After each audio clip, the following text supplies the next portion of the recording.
আলহামদুলিল্লাহ, আজ 18 এপ্রিল, 19 শাওয়াল, 5 বৈশাখ, পবিত্র জুমাবার।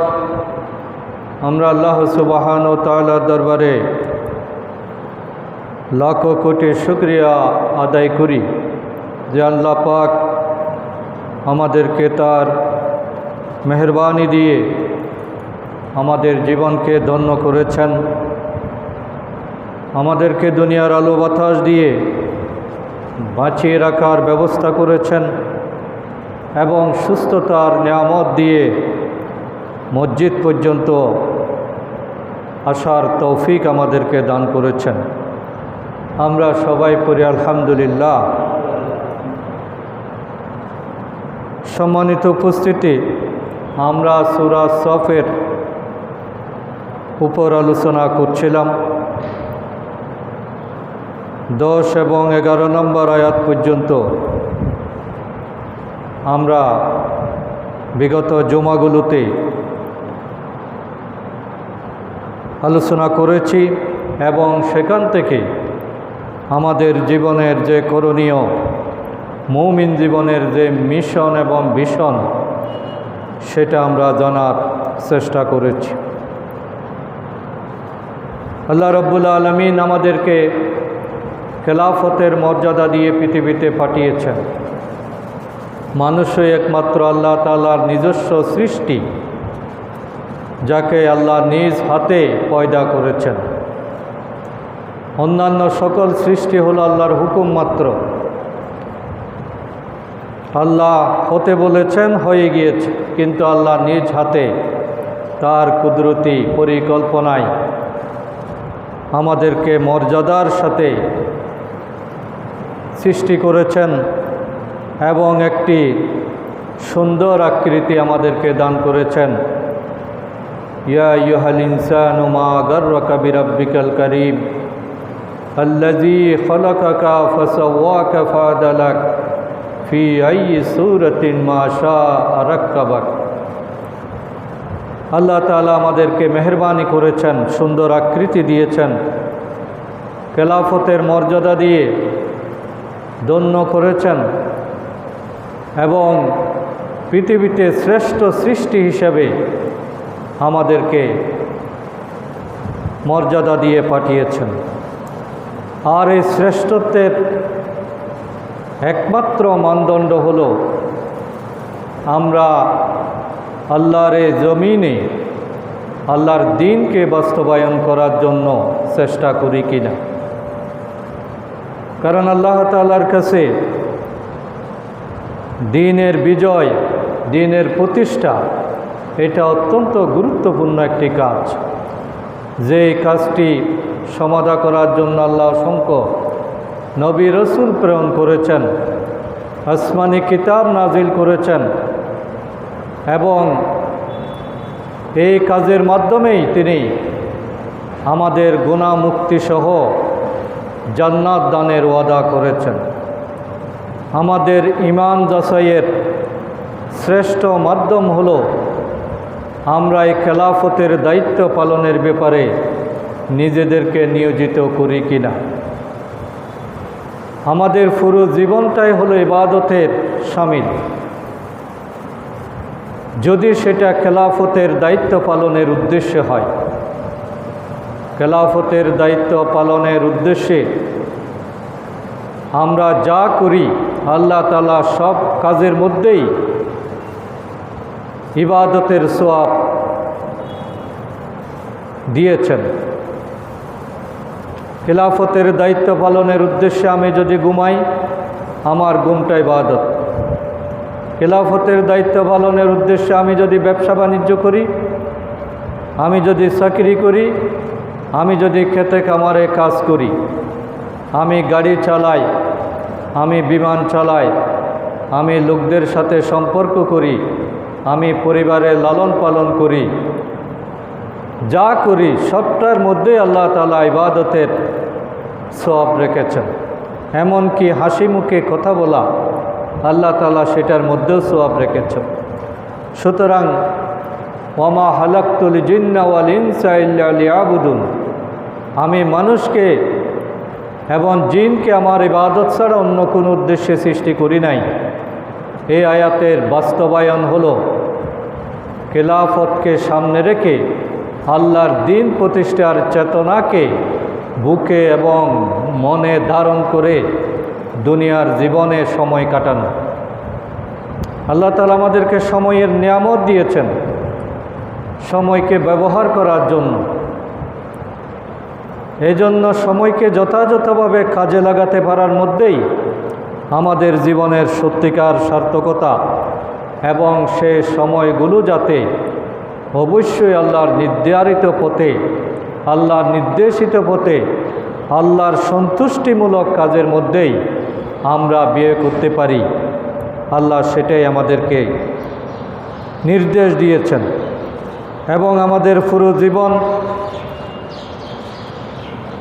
সমস্ত কাজকর্ম যাতে আল্লাহর কাছে দামি হয়, আমরা যাতে মর্যাদার অধিকারী হতে পারি, আমরা যাতে আল্লাহ তাআলার আযাব থেকে পরিত্রাণ পেতে পারি, আল্লাহ যাতে আমাদের গুনাহ মাফ করে দেন, এই জন্য তার পবিত্র কালামের মধ্যে আল্লাহ রসুলের মাধ্যমে আমাদের কাছে তিনি নির্দেশনা পাঠিয়েছেন। কোরআনুল করিমের সেই গুরুত্বপূর্ণ 61 নম্বর যে সূরা সফ থেকেই আমরা আলোচনা করছিলাম।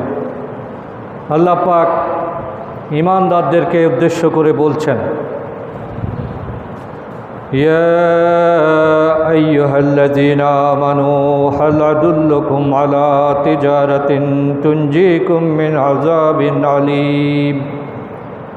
হে ঈমানদারগণ, আমি কি তোমাদেরকে এমন একটা ব্যবসার কথা বলবো না যে ব্যবসাটা তোমাদেরকে কঠিন আযাব থেকে, কষ্টদায়ক আযাব থেকে তোমাদেরকে পরিত্রাণ দেবে। আল্লাহ নিজেই তার জবাব দিচ্ছেন।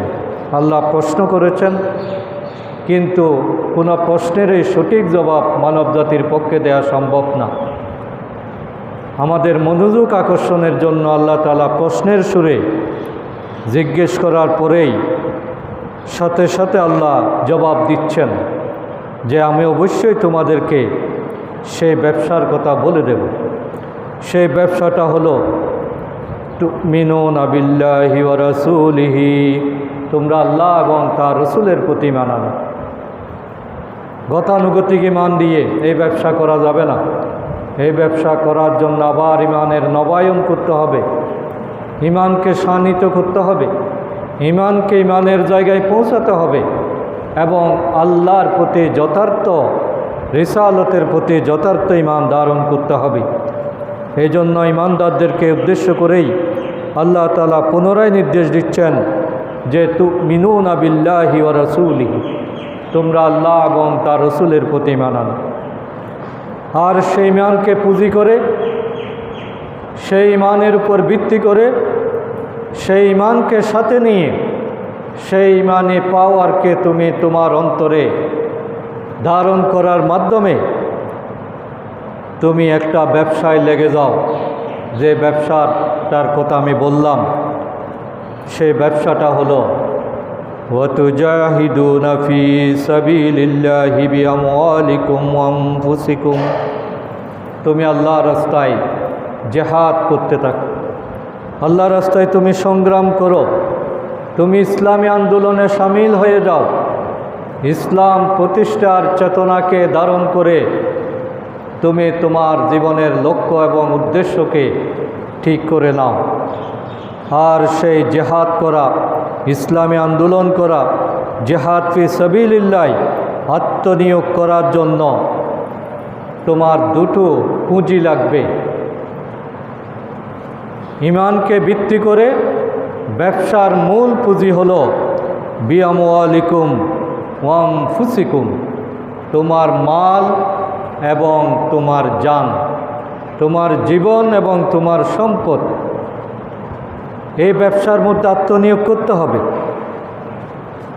আর তুমি যদি প্রয়োজনে ইসলামকে প্রতিষ্ঠার জন্য ইসলামী আন্দোলন করতে গিয়ে তুমি যদি দুনিয়ার আরাম আয়েশ, সম্পদ, ক্ষমতা, যোগ্যতা, প্রতিভা, তোমার সৌন্দর্য, প্রভাব, প্রতিপত্তি সবটা কাজে লাগানোর পাশাপাশি শেষ পর্যন্ত যদি তোমার জীবনও চলে যায়, তোমাকে যদি খুন করা হয়, তোমাকে যদি দুনিয়া থেকে বিদায় করে দেওয়া হয়, এই ব্যবসার মধ্যে কোনো লস নাই।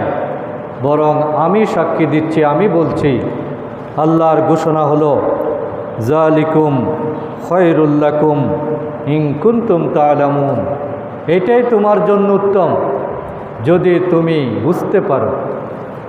তোমার বুঝ অনেক সময় সীমাবদ্ধ, তুমি শুধু সামনেরটা দেখো, নগরটা তুমি বুঝতে পারো, কিন্তু আসল পরিণতির খবর যেহেতু আমি জানি, তোমার জীবনের সত্যিকার সফলতা মূলত এর মধ্যেই নিহিত।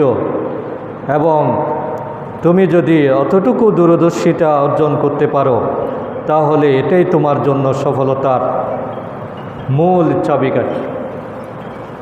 প্রথম সফলতা হলো ইসলামী আন্দোলন করলে তুমি আযাবুন আলিম থেকে বেঁচে যাবে।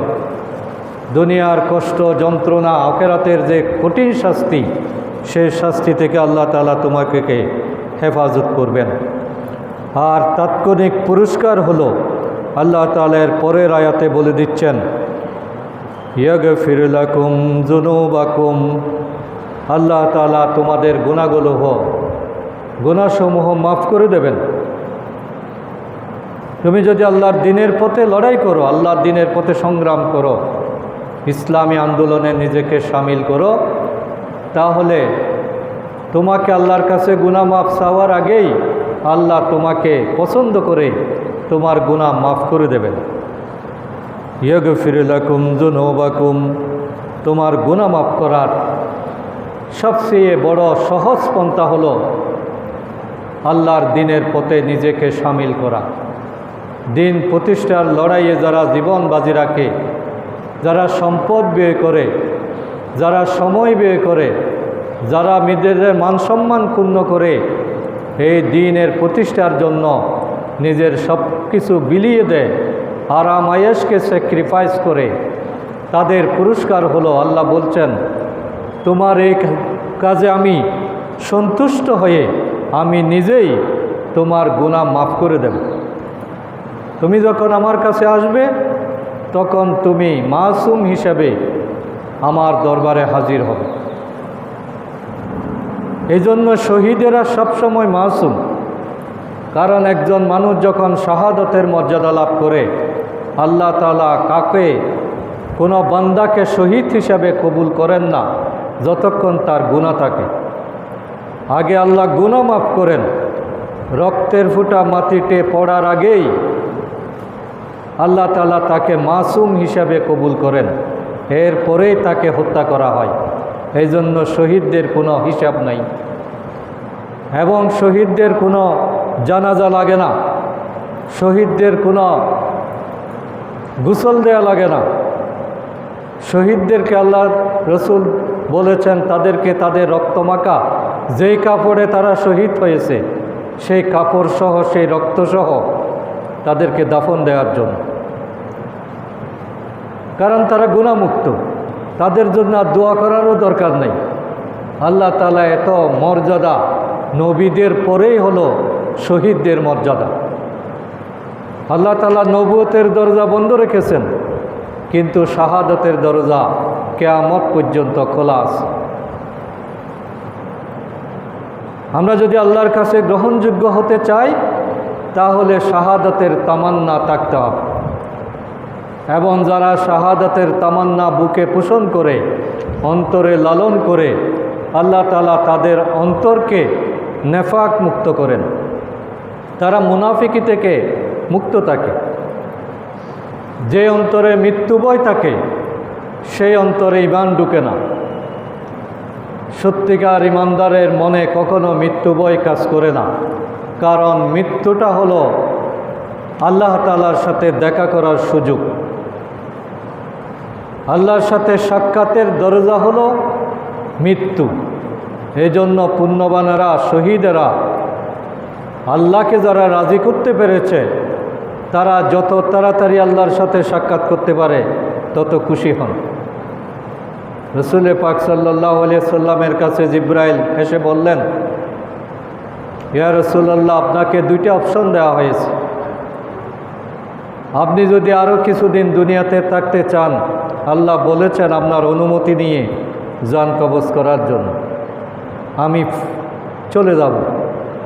আপনি যতদিন ইচ্ছা আপনি দুনিয়াতে বসবাস করেন, আর আপনি যদি অনুমতি দেন যে আপনি আল্লাহর সাথে সাক্ষাৎ করবেন, তাহলে আমি জান কবজ করতে পারি। আল্লাহ রসুল দ্বিতীয় অপশনটাকেই বেছে নিল। এই জন্য ইমানদাররা মৃত্যুকে কখনো ভয় পায় না। তাদের কাছে মৃত্যুটা হলো পুরস্কার পাওয়ার মাধ্যম, আল্লাহর সাথে সাক্ষাতের মাধ্যম। এবং এই কাজটা, এই পুরস্কারটা যেই আন্দোলনের মাধ্যমে, যেই ইবাদতের মাধ্যমে পাওয়া সম্ভব, সেটা হলো ওয়াতুজাহিদুনা ফি সাবিলিল্লাহি বিআমওয়ালিকুম ওয়া আনফুসিকুম যালিকুম খায়রুল লাকুম ইন কুনতুম তা'লামুন। আল্লাহ যে এটা উত্তম পন্থা বলেছেন, সেই উত্তম পন্থার প্রথম পুরস্কার হলো ইয়াগফির লাকুম যুনুবাকুম। আল্লাহ তাআলা ওই বান্দার গুনাহ মাফ করে দেবেন। এজন্য গুনাহ মাফের রাজপথ হলো ইসলামী আন্দোলন করা। মানুষের দুর্বলতার কারণে, শয়তানের প্ররোচনার কারণে মানুষ গুনাহ করে, নাফরমানি করে, কিন্তু আল্লাহ তাআলা সেই গুনাহগার বান্দাদের প্রতি তার রহমতের হাত প্রসারিত করে রাখেন, যদি ওই বান্দা তার জমিনে তার দ্বীনকে প্রতিষ্ঠার সংগ্রাম করে। এই জন্য আল্লাহ বলছেন, তোমাকে আমি পুরস্কার দেব তোমাদেরকে, সেটা হলো ইয়াগফির লাকুম যুনুবাকুম, তোমাদের গুনাহ আল্লাহ ক্ষমা করে দেবেন। ওয়াইদখিলকুম জান্নাতিন তাজরি মিন তাহতিহাল আনহার, এবং তোমাদেরকে এমন একটা জান্নাত প্রবেশ করানো হবে যার তলদেশে আছে ঝর্ণাধারা। জান্নাত তো এমনিই আকর্ষণীয়, কিন্তু সেই জান্নাতে যদি ঝর্ণা থাকে, প্রবাহমান নদী থাকে, সেটা আমাদের জন্য আরও বেশি আকর্ষণের বিষয়। এই জন্য আল্লাহ বলছেন, আমি তোমাদেরকে সেই জান্নাতে প্রবেশ করাবো, তুমি গুনাহ মাফ হবে তোমার, এবং তোমাকে জান্নাতে প্রবেশ করানো হবে। ওয়া মাসাকিনা তাইয়্যিবাতাম ফি জান্নাতিন নাদ, এবং তোমাকে চিরস্থায়ী জান্নাতে তোমার জন্য বাসস্থান তৈরি করে দেওয়া হবে। তোমাকে এমন জায়গায় স্থান দেওয়া হবে যেখান থেকে আর বের হওয়ার কোনো টেনশন থাকবে না। কারণ যত বড়ই পুরস্কার হোক না কেন, সেটা যদি হারানোর ভয় থাকে, তাহলে ওই পুরস্কারটা ভালো করে এনজয় করা যায় না। আমি প্রধানমন্ত্রী হলাম, প্রেসিডেন্ট হলাম, কিন্তু প্রতি মুহূর্তে যদি চিন্তা থাকে যে কখন পথ চলে যায়, কখন বিদ্রোহ হয়, কখন ক্ষমতা থেকে চলে যেতে হয়, এই টেনশন যদি থাকে, তাহলে বর্তমান পজিশনটা ভালোভাবে উপভোগ করা যায় না। এই জন্য আল্লাহ তাআলা বেহেশতবাসীর পুরস্কার স্বরূপ বলেছেন, আমি তোমাদের গুনাহ মাফ করব, তোমাদেরকে ঝর্ণাযুক্ত জান্নাতে দাখিল করব, তোমাদের এমন বাসস্থান দেব জান্নাতে, এমন থাকার জায়গা আমি করে দেব যেখান থেকে চিরদিনের জন্য তোমাকে আর কখনো বের হতে হবে না। এটাই তোমার স্থায়ী ঠিকানা। এইভাবে আজীবনের জন্য জান্নাতের অধিবাসী হওয়ার সুবর্ণ সহজ পথ হলো ওয়াতুজাহিদুনা ফি সাবিলিল্লাহ। আল্লাহ তাআলা এই জন্যই বলছেন যে তোমাকে জান্নাতে দাখিল করা হবে। এবং আল্লাহ বলছেন, যালিকাল ফাউজুল আযীম, এটাই হলো তোমার জন্য জীবনের সবচেয়ে বড় সফলতা। ফৌজুল আজিম, এই আজিম শব্দটা অনেক ব্যাপক এবং সর্বোচ্চ মর্যাদা বোঝানোর জন্য আল্লাহ ব্যবহার করেছে। এটা আল্লাহ তাআলার একটা সিফাত, আল্লাহর অন্যতম একটি গুরুত্বপূর্ণ নাম হলো আজিজ। সুতরাং আমাদের যে সফলতা, এই সফলতার পরিসীমা কতটুকু, এটার পুরস্কার কীরকম, এটা মানব জাতির পক্ষে বোঝা এবং ব্যাখ্যা করা সম্ভব না। অসামান্য সফলতার ওয়াদা আল্লাহ করেছেন যে তুমি যদি তোমার জান মালকে আল্লাহর রাস্তায় উৎসর্গ করো তাহলে তোমাকে এই ধরনের সফলতা আল্লাহ দান করবেন। এরপরে আরও পুরস্কার তোমার জন্য রয়েছে। ওখরা তুহিব্বুনাহা, তোমার জন্য আরও পুরস্কার হলো আল্লাহ তাআলা তোমাকে তোমার ভালোবাসার প্রতিদান স্বরূপ তোমাকে আরও সম্মানিত করবেন। সেই সম্মানটা হলো নাসরুম মিনাল্লাহি ওয়া ফাতহুন কারীব, তোমাকে দুনিয়ার বিজয় দান করা হবে, ইসলাম প্রতিষ্ঠিত হবে, তুমি ইসলামকে বিজয় আদর্শ হিসাবে পাবে, তোমার জিন্দেগিকে তুমি ইসলাম অনুযায়ী চালানোর দুনিয়াবি সুযোগ আল্লাহ তাআলা দান করতে পারেন। এটাও আল্লাহর সাহায্য তোমার জন্য এসে যাবে, সেই সাহায্যের বিনিময়ে তুমি দুনিয়ার বিজয় পেয়ে যাবে। ওয়াবাশশিরিল মুমিনিন, এবং আল্লাহ মুমিনদেরকে এই সুসংবাদ জানিয়ে দিতে বলছেন যে মুমিনেরা আমার এই সুসংবাদ তুমি গ্রহণ করো। সুতরাং সূরা সফের এই কয়েকটি আয়াত আমাদের জীবনের লক্ষ্য উদ্দেশ্য ঠিক করার জন্য আসলে অত্যন্ত গুরুত্বপূর্ণ একটি নির্দেশনা আমরা এখান থেকে পেয়ে যাই। সেটা হলো আমাদের জীবনের কর্মসূচি হবে আল্লাহর জমিনে আল্লাহর দ্বীন প্রতিষ্ঠার জন্য নিজেকে সম্পৃক্ত করা, নিয়োজিত করা। আমার সমস্ত আয়োজনের টার্গেট থাকবে কিভাবে মানুষকে আল্লাহর গোলাম বানানো যায়, মানুষের গোলামি থেকে মানুষকে কিভাবে মুক্ত করা যায়। আল্লাহর জমিনে আল্লাহর দ্বীন যতদিন কায়েম হবে না ততদিন পর্যন্ত মানুষ কিন্তু মানুষের গোলামি থেকে যায়, আল্লাহর হুকুম ইচ্ছে মতো পালন করতে পারে না। আমাদের দেশ সংখ্যাগরিষ্ঠ মুসলমান, কিন্তু আমরা কোরআনের কোনো বিধানেই আমরা পূর্ণাঙ্গভাবে পালন করতে পারি না। ফরজ ইবাদতগুলো পর্যন্ত আজকে আমাদের কাছে নফলের পর্যায়ে নেমে এসেছে, কারণ এই জমিনে আল্লাহর আইন চলে না। আমাদের পার্লামেন্ট চলে এমপিদের সিদ্ধান্তে, সংখ্যাগরিষ্ঠ জনগণের সিদ্ধান্তে। কোরআন কি বলেছে, হাদিস কি বলেছে, রসুলের আদর্শ কি, আমরা মুসলমান হওয়ার পরেও এটাকে আমরা গ্রহণ করতে প্রস্তুত নই। এটাকে রাজনীতি মনে করে এখান থেকে আমরা দূরে সরে থাকার চেষ্টা করি, কিন্তু আল্লাহ তাআলা এই অবস্থাটাকে অত্যন্ত অপছন্দ করেন এবং আল্লাহ রসুলের আগমনের উদ্দেশ্য বর্ণনা করতে গিয়ে আল্লাহ তাআলা এর আগের আয়াতগুলোতেও বারবার বলেছেন যে আমি আমার রসুলকে পাঠিয়েছি লিইয়ুযহিরাহু আলাদ দীনি কুল্লিহি, দুনিয়ার সকল আদর্শের উপর আল্লাহর দ্বীনের আদর্শকে কায়েম করার জন্য। এবং একেই বক্তব্য আল্লাহ তাআলা বারবার মানব জাতির সামনে তুলে ধরেছেন। মুমিনদেরকে বলেছেন, তোমরা যদি আল্লাহর নৈকট্য পেতে চাও, আল্লাহ তোমাদের উপর খুশি হোক, তোমরা আল্লাহর কাছাকাছি চলে যাও, এটা যদি পেতে তুমি কামনা করো, তাহলে একটা পথ আছে, আমি সেই পথটার কথা বলে দিচ্ছি। ইয়া আইয়ুহাল্লাযীনা আমানুত্তাকুল্লাহ, হে ঈমানদারগণ, তোমরা আল্লাহকে ভয় করো। আল্লাহকে ভয় করার চেতনাকে সামনে রেখে ইয়া আইয়ুহাল্লাযীনা আমানুত্তাকুল্লাহ ওয়াবতাগু ইলাইহিল ওয়াসিলা, এবং আল্লাহর নৈকট্য হাসিলের জন্য তুমি প্রচেষ্টা গ্রহণ করো, আল্লাহর কাছাকাছি যাওয়ার পথ তুমি আবিষ্কার করো, আল্লাহর কাছাকাছি চলে যাও। ওয়াবতাগু ইলাইহিল ওয়াসিলা, আল্লাহর নৈকট্য উপায়ের পথ পন্থা পদ্ধতি তুমি অনুসন্ধান করো, তুমি এই পথে নিজেকে সামিল করো, তোমার কর্মসূচি ঠিক করো যে কিভাবে আল্লাহর কাছাকাছি যাওয়া যায়।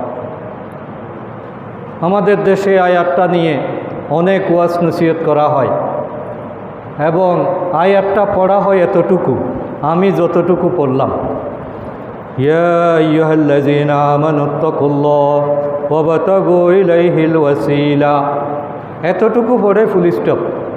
কিন্তু এর পরের কথাগুলো আমাদেরকে জানানো হয় না, কারণ পরের কথাগুলো বলা হলে তিনি যে উদ্দেশ্যে ওয়াজ করছেন ওই উদ্দেশ্যটা আবার ভিন্ন পথে চলে যায়। এখানে ওয়াসিলা বলতে যারা বিভিন্ন পীর মুরিদ আছেন তারা মনে করে, তারা ব্যাখ্যা করেন যে এখানে ওসিলা বলতে পীর দ্বারা বোঝানো হয়েছে, যে কোনো পীরের মুরিদ হলে আল্লাহর কাছাকাছি যাওয়া হবে এবং এটাই হলো তাকওয়ার পরিচয়। কিন্তু না, কোরআন সেটা বলে না। পীরকেও যেই কাজটা করতে হবে আল্লাহর কাছাকাছি যাওয়ার জন্য, সেটা আল্লাহর সাথে সাথে বলে দিয়েছেন, সেটা হলো ওয়াজাহিদু ফি সাবিলিহি, তোমরা আল্লাহর পথে জিহাদ করো, আল্লাহর পথে লড়াই করো, আল্লাহর পথে সংগ্রাম করো। এই আল্লাহর পথে সংগ্রাম করা, লড়াই করা, জিহাদ করা, ইসলামী আন্দোলনে সামিল হওয়া, এটাই হলো আল্লাহর কাছাকাছি যাওয়ার সহজ পথ। কোরআনের নির্দেশনা হচ্ছে সেটা। কোনো পীর সাহেব যদি এই জেহাদকে অস্বীকার করে, আল্লাহর দ্বীন কায়েমের সংগ্রামের কর্মসূচি যদি তার তরিকার মধ্যে না থাকে, তাহলে ওই পীর সাহেব নিজেও আল্লাহ থেকে দূরে, আর আমাকেও আল্লাহর কাছাকাছি নেওয়ার কোনো ব্যবস্থা তার মধ্যে থাকবে না। এই জন্য আল্লাহর কাছাকাছি যাওয়ার পথটা আল্লাহ সরাসরি বলে দিয়েছেন, ওয়াবতাগু ইলাইহিল ওয়াসিলাতা ওয়াজাহিদু ফি সাবিলিহি, তোমরা আল্লাহর পথে লড়াই করো এবং আল্লাহর কাছাকাছি চলে যাও। ইসলামী আন্দোলন করা, ইসলামী আন্দোলনে সামিল হওয়া, ইসলামী আন্দোলনের কর্মী হিসাবে দায়িত্ব পালন করা, জানমালের ঝুঁকি গ্রহণ করা, এটাই হলো আল্লাহর কাছাকাছি যাওয়ার পথ। আল্লাহ ওই বান্দাদেরকে গুনাহ মাফের কথা বলেছেন, শাহাদতের মর্যাদা দানের কথা বলেছেন, জান্নাতে দেওয়ার ওয়াদা করেছেন, সফলতা দানের ওয়াদা করেছেন, ফৌজুল আজিমের কথা বলেছেন। সেই পথটা হলো ওয়াজাহিদু ফি সাবিলিহি, এবং তোমরা যাতে ভুল না করো, আল্লাহ তাআলা পরে বলে দিচ্ছেন লাআল্লাকুম তুফলিহুন, আশা করা যায় এটাই তোমার সফলতার রাজপথ। সফলতা এখানেই। লাআল্লাকুম তাত্তাকুন, রোজা রাখলে যেমন তাকওয়াবান হতে পারবে, তুমি আল্লাহর দ্বীনের পথে লড়াই করলে, সংগ্রাম করলে, আল্লাহর দ্বীন কায়েমের কাফেলায় তুমি নিজেকে শরীক রাখলে, লাআল্লাকুম তুফলিহুন, সফলতার পথ তোমাকে কেউ আটকাতে পারবে না, তুমি সফল হবেই। কারণ সফলতার উপাদান এখানে আছে। দুনিয়ার ক্ষতি সফলতার এক একটা স্টেশন। আন্দোলন করতে গিয়ে, আল্লাহর দ্বীন কায়েমের কথা বলতে গিয়ে তোমাকে যদি সমাজচ্যুত করা হয়, দেশ ত্যাগে বাধ্য করা হয়, মামলার পর মামলা দেওয়া হয়, চাকরি থেকে বরখাস্ত করা হয়, তোমার কোনো ক্ষতি নাই। আল্লাহ বলছেন লাআল্লাকুম তুফলিহুন, তুমি সফল। কারণ সফলতা হলো পরকালীন সফলতা। এই জন্য দুনিয়ায় কোনো মানুষ কখনো কারো কোনো ক্ষতি করতে পারে না। বিশেষ করে ইসলামী আন্দোলনের সাথে যারা সামিল থাকে, তাদেরকে ক্ষতি করার কোনো সুযোগ নাই। তাদেরকে টুকরো টুকরো করা যাবে, কিন্তু ক্ষতি করা যাবে না। তাদেরকে বছরের পর বছর জেলে আবদ্ধ রাখা যাবে, তাদের নামে অপবাদ দেয়া যাবে, কিন্তু তাদের সফলতা ঠেকানো যাবে না। কারণ আল্লাহ তাআলা বলেছেন লাআল্লাকুম তুফলিহুন, এটাই তোমার সফলতার পথ। এই জন্য আমাদেরকে উসিলা মানে বুঝতে হবে আল্লাহর দ্বীনের পথকে অবলম্বন করা। উসিলা মানে কোনো ব্যক্তির পিছনে ইক্তেদা করা না। ব্যক্তি হলো আল্লাহ রসুল যাকে বিনা প্রশ্নে বিনা দ্বিধায় অনুসরণ করা যায় তিনি হচ্ছেন রসুল করিম সাল্লাল্লাহু আলাইহি ওয়াসাল্লাম। রসুলকে বাদ দিয়ে কাউকে বিনা প্রশ্নে বিনা শর্তে বিনা যাচাই বাছাই ছাড়া অন্য কাউকে অনুসরণ করা এটা ঝুঁকির মধ্যে থেকে যায়। এই জন্য কোনো বুজুর্গের কর্মসূচি যদি কোরআনের সাথে মিলে, আল্লাহ রসুলের কর্মসূচির সাথে মিলে, দিন কায়েমের সংগ্রামের সাথে যদি তিনি সামিল থাকেন, তাহলে তাকে আমরা সাপোর্ট করব, সমর্থন দেব, তিনি কি বলতে চান সেটা শুনব। কিন্তু তার কর্মসূচি, তার আন্দোলন, তার নসিহা, তার জিকির আজকার এইগুলো যদি দিন প্রতিষ্ঠার পথে বাধা সৃষ্টি করে, তাহলে তাকে অনুসরণ করলে আমরা কখনো আল্লাহকে পাব না। আল্লাহ তাআলা আল্লাহ কাছাকাছি যাওয়ার, আল্লাহ নৈকট্য হাসিলের রাজপথ সরাসরি বলে দিয়েছেন, ইয়া আইয়ুহাল্লাযীনা আমানুত্তাকুল্লাহ ওয়াবতাগু ইলাইহিল ওয়াসিলা ওয়াজাহিদু ফি সাবিলিহি লাআল্লাকুম তুফলিহুন। হে ইমানদারগণ, তোমরা আল্লাহকে ভয় করো, আমার দরবারে আসার জন্য, আমার নৈকট্য লাভের পথ তোমরা অনুসন্ধান করো এবং আমার পথে জিহাদ করো, তাহলেই তোমরা সফলতার পথ ফিরে পাবে, তোমরা সফলতার মধ্যে থাকবেই। এবং আল্লাহর পথে লড়াই করার জন্য, আল্লাহর পথে সংগ্রাম করার জন্য কোনো ধরনের অজুহাত আল্লাহ কবুল করবেন না, এটা জায়েজ নাই। পরিস্থিতির দোহাই দিয়ে, সময়ের দোহাই দিয়ে, স্বাস্থ্যের দোহাই দিয়ে বিভিন্ন অজুহাত তালাশ করা, এটা কিন্তু আল্লাহ নিষেধ করেছেন। আল্লাহর দিনের পথে চলার জন্য অর্ডার করেছেন আমাদেরকে বলেছেন, ইনফিরু খিফাফান ওয়া সিকালান, তোমরা সংখ্যায় কম হও অথবা বেশি হও, তোমরা সংখ্যা নিয়ে বিবেচনা করিও না। অনেকেই বলে যে ফিলিস্তিনের মুসলমানেরা সংখ্যায় কম, হামাসের শক্তি কম, ওরা কেন ইসরায়েলের মতো, আমেরিকার মতো সুপার পাওয়ারের বিরুদ্ধে যুদ্ধ করে?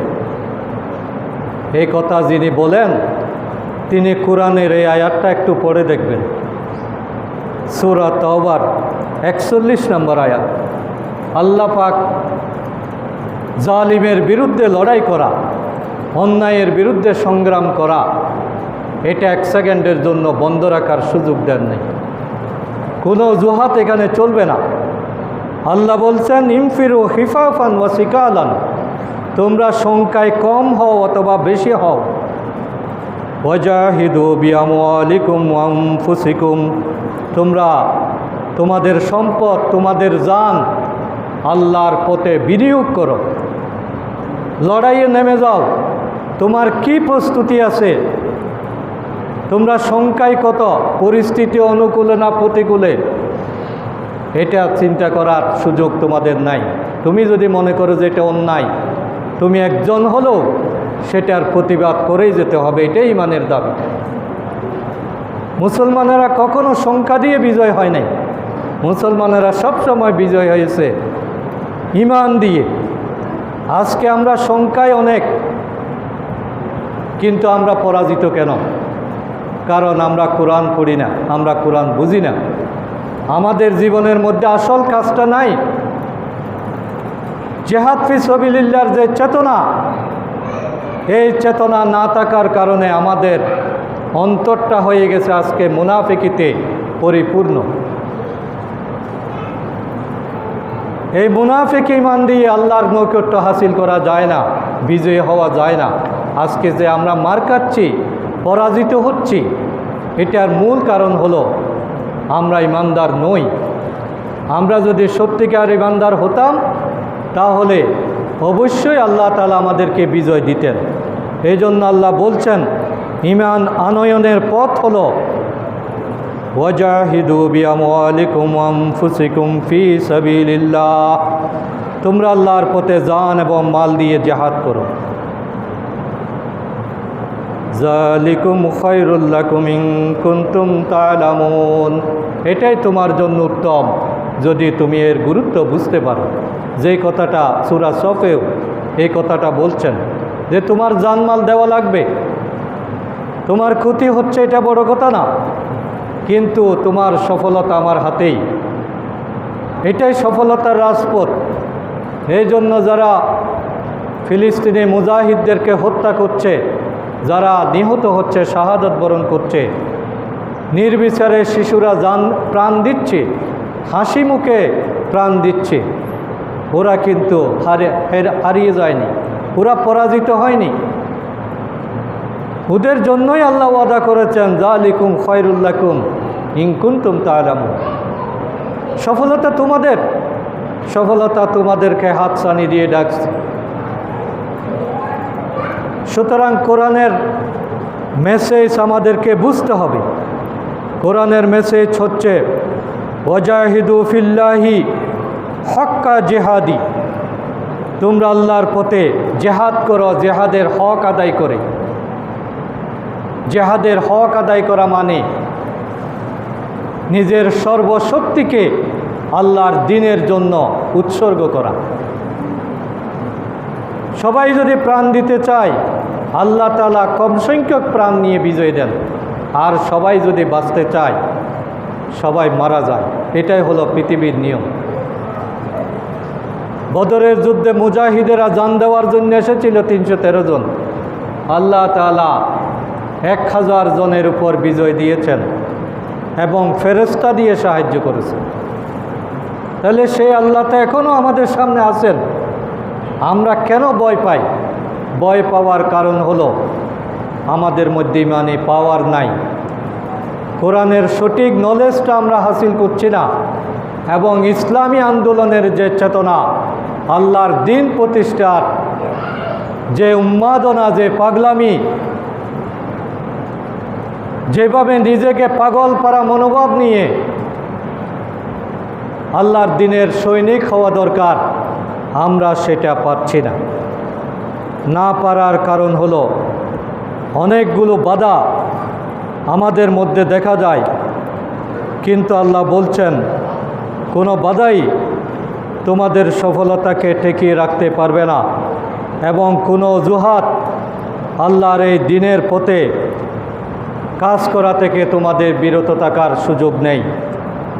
তোমাদেরকে লড়াই করতে হবে, সংগ্রাম করতে হবে, জান দিতে হবে, মাল দিতে হবে, পঙ্গুত্ব বরণ করতে হবে, শাহাদতের জন্য প্রস্তুত থাকতে হবে। ততক্ষণ পর্যন্ত সময়কালটা হলো ওয়াকাতিলুহুম, তোমাদের লড়াই চলবে ততক্ষণ পর্যন্ত, হাত্তা লা তাকুনা ফিতনাতুন ওয়া ইয়াকুনা দ্বীনু লিল্লাহ।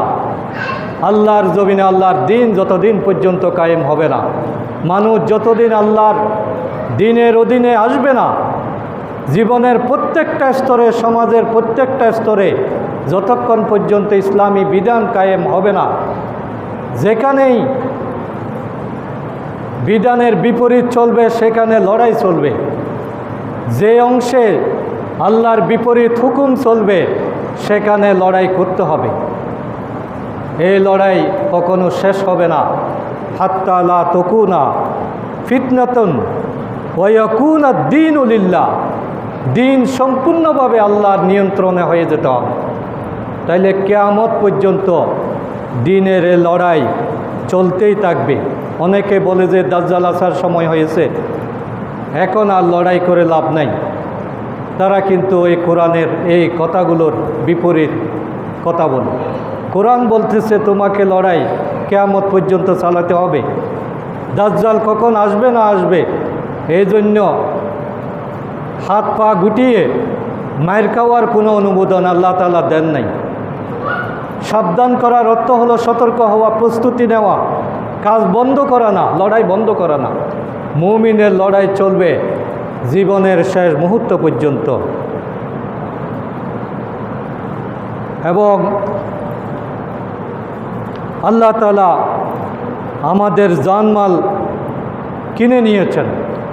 আল্লাহ বলছেন আমি তোমাদেরকে জান দিয়েছি, মাল দিয়েছি, এগুলো তোমাদের কোনো সম্পদ না, এগুলো আমি তোমাদের কাছে আমানত রেখেছি। তুমি সে আমানত আমাকে দিয়ে দিবে, তাহলে বিনিময়ে আমি তোমাকে জান্নাত দিয়ে দেব। তুমি তোমার মাল, তোমার সময়, তোমার শক্তি, সামর্থ্য, ক্ষমতা আমার জন্য ব্যয় করবে, আর আমি তোমাকে দিব জান্নাত। ইন্নাল্লাহ আশতারা মিনাল মুমিনিনা আনফুসাহুম, আল্লাহ তাআলা নিশ্চয়ই কিনে নিয়েছেন মুমিনদের, মিনাল মুমিনিনা আনফুসাহুম ওয়া আমওয়ালাহুম বিআন্না লাহুমুল জান্নাহ, জান্নাতের বিনিময়ে আল্লাহ তাআলা মুমিনদের জানমাল ক্রয় করে নিয়েছে। তাহলে আমি জানমাল আল্লাহ রাস্তায় দেব, আর বিনিময় হিসাবে আমি যাব জান্নাতে। এবং তাদের কর্মসূচি হবে জানমাল আল্লাহ রাস্তায় বিক্রি করেছে কিনা, আল্লাহর জন্য এগুলো ব্যয় করতে প্রস্তুত কিনা, সেটার প্রমাণ হলো ইউকাতিলুনা ফি সাবিলিল্লাহ, তারা আল্লাহর পথে লড়াই করবে, ইসলামী আন্দোলনে নিজেকে নিয়োজিত করবে, শামিল হয়ে যাবে। জিহাদ ফি সাবিলিল্লাহ তার জীবনের কর্মসূচি হিসাবে সে গ্রহণ করবে। এটা করতে গিয়ে ইউকাতিলুনা ফি সাবিলিল্লাহি ফায়াকতুলুনা ওয়া ইউকতালুন, এটা করতে গিয়ে কোনো সময় সে নিজে মরে যাবে, আর কোনো সময় তাকে মারতে হবে। শত্রুর মোকাবেলা করে সে হয়তো শহীদ হবে অথবা গাজী হবে, তার হাতে কেউ নিহত হবে অথবা সে শহীদ হবে। এই জন্য যারা বলে যে ইসলামে মারামারি নাই, আপনারা কোরআনের এই আয়াতটা পড়েন, ফায়াকতুলুনা ওয়া ইউকতালুন, মারে এবং মরে, তাহলে মারামারির নামই হলো ইসলাম। কিন্তু সেই মারামারিটা হতে হবে আল্লাহর সন্তুষ্টির উদ্দেশ্যে, জায়গা দখলের জন্য, ক্ষমতার জন্য, নিজেকে প্রতিষ্ঠিত করার জন্য, দলকে প্রতিষ্ঠিত করার জন্য। একটা কথা বলাও জায়েজ নাই, একটা টাকা খরচ করাও জায়েজ নাই, কিন্তু জীবনের সবটা দেওয়া সৌভাগ্যের বিষয় যদি সেটা আল্লাহর দ্বীনের জন্য হয়। এই জন্য আল্লাহ বলছেন তারা আল্লাহর রাস্তায় লড়াই করবে, সে লড়াইয়ে নিজেরা শহীদ হবে অথবা কাউকে তারা তাদের পথের কাঁটাকে দূর করবে। আল্লাহর দ্বীনের প্রয়োজনে দ্বীনের শত্রুদেরকে অনেক সময় আক্রমণ করতে হয়, হত্যা করতে হয়। শরীরের মধ্যে যদি টিউমার হয়, অপারেশন করতে হয়। সমাজ জীবনকে সুস্থ রাখার জন্য অনেক সময় মানুষকে দুষ্কৃতকারীদের বিরুদ্ধে সিদ্ধান্ত নিতে হয়। এটার মধ্যেই অনেক সময় কল্যাণ নিহিত থাকে। এই জন্য আল্লাহ তাআলা এইভাবে আমাদেরকে জান্নাতের ওয়াদা দিয়েছেন। ওয়াদান আলাইহি হাক্কান ফিত তাওরাতি ওয়াল ইনজিল ওয়াল কুরআন, আল্লাহ তাআলা যেই কর্মসূচির কথা বলেছেন এগুলো শুধু কোরআনে না, এগুলো কোরআনেও আছে, তাওরাতেও আছে, ইনজিলেও আছে। অর্থাৎ মানব জাতির ইতিহাস এটা সাক্ষী যে আল্লাহ তাআলা মানুষকে সৃষ্টি করেছেন আল্লাহর জমিনে দ্বীন প্রতিষ্ঠার লড়াই করার জন্য, এবং সে লড়াইয়ে নিজের জানমাল উৎসর্গ করার জন্য। ওয়ামান আউফা বিআহদিহি মিনাল্লাহ, আল্লাহর সেই বড় ওয়াদা পালনকারী কে হতে পারে? ফাস্তাবশিরু বিবাইয়িকুম আল্লাযী বায়াতুম বি ওয়া যালিকা হুয়াল ফাওজুল আযীম। সুতরাং হে মানব জাতি, তোমরা আসো, আল্লাহ যে ওয়াদা করেছেন সেই ওয়াদার দিকে তোমরা শামিল হয়ে যাও, তোমরা সুসংবাদ গ্রহণ করো, তোমরাই সফল, এবং তোমাদের সফলতাই আসল সফলতা। এই সফলতা তোমাদেরকে কেউ ঠেকিয়ে রাখতে পারবে না। তোমরা জান্নাতের বিনিময়ে যদি তোমার জানমালকে বিক্রি করে দিতে পারো, তাহলে যে চুক্তিটা করেছো, আল্লাহর সাথে যে বিনিময়টা করেছো, এটা একটা সুসংবাদের বিষয়। এই জন্য আফসোস করতে হবে না, বরং এটাই হলো ফৌজুল আজিম, তোমার জীবনের সবচেয়ে বড় কামিয়াবি। আল্লাহ তাআলা আমাদের সকলকে কবুল করুন। সুবহানাকাল্লাহুম্মা ওয়া বিহামদিকা আশহাদু আন লা ইলাহা ইল্লা আনতা আস্তাগফিরুকা ওয়া আতুবু ইলাইক।